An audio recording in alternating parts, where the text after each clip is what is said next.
महाराज कृष्णदेवराय को तेनालीराम से बेढंगे सवाल पूछने में बड़ा ही आनंद आता था। वे हमेशा ऐसे सवाल पूछते जिसका जवाब देना हर किसी को नामुमकिन सा लगता, लेकिन तेनालीराम भी हार मानने वाला नहीं था। वो भी महाराज को ऐसा जवाब देता कि उन्हें कुछ समझ ही आता कि वो आगे क्या पूछे। एक बार महाराज ने तेनालीराम से पूछा, क्या तुम अपने राज्य के कौवों की संख्या बता सकते हो? तेनालीराम ने कहा, जी महाराज, बिल्कुल बता सकता हूँ। कौवों की बिल्कुल सही संख्या बतानी है, ये नहीं कि अंदाजा लगाकर कुछ भी बता दो। जी महाराज, मैं कौवों की बिल्कुल सही संख्या ही बताऊंगा।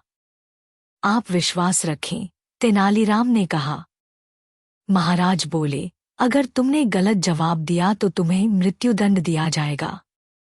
तेनालीराम ने साहस के साथ कहा, महाराज, मुझे आपका हुक्म स्वीकार है। तेनालीराम के विरोधी मन ही मन खुश होने लगे। उन्होंने सोचा कि आज तो तेनालीराम बुरी तरह फंस चुका है। भला कौवों की गिनती कैसे की जा सकती है? तभी महाराज ने तेनालीराम से अपने सवाल का उत्तर मांगा।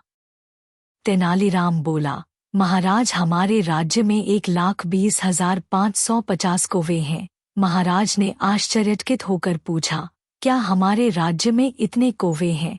हाँ महाराज, अगर आपको यकीन नहीं तो आप गिनवा के देख सकते हैं। अगर गिनती में कुछ कम ज्यादा हुए तो?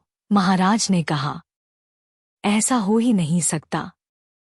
अगर ऐसा हुआ भी तो अवश्य ही हमारे राज्य के कुछ कौवे अपने रिश्तेदारों से मिलने दूसरे राज्य में गए होंगे, या फिर दूसरे राज्य के कुछ कौवे हमारे राज्य में अपने रिश्तेदारों में मिलने आए होंगे। इस स्थिति में तो कौवों की संख्या कम ज्यादा हो सकती है, वरना तो नहीं। तेनालीराम का उत्तर सुनकर महाराज निरुत्तर हो गए। तेनालीराम के विरोधी बेचारे हाथ मलते रह गए, क्योंकि तेनालीराम ने उनकी रुचि पर पानी जो फेर दिया था।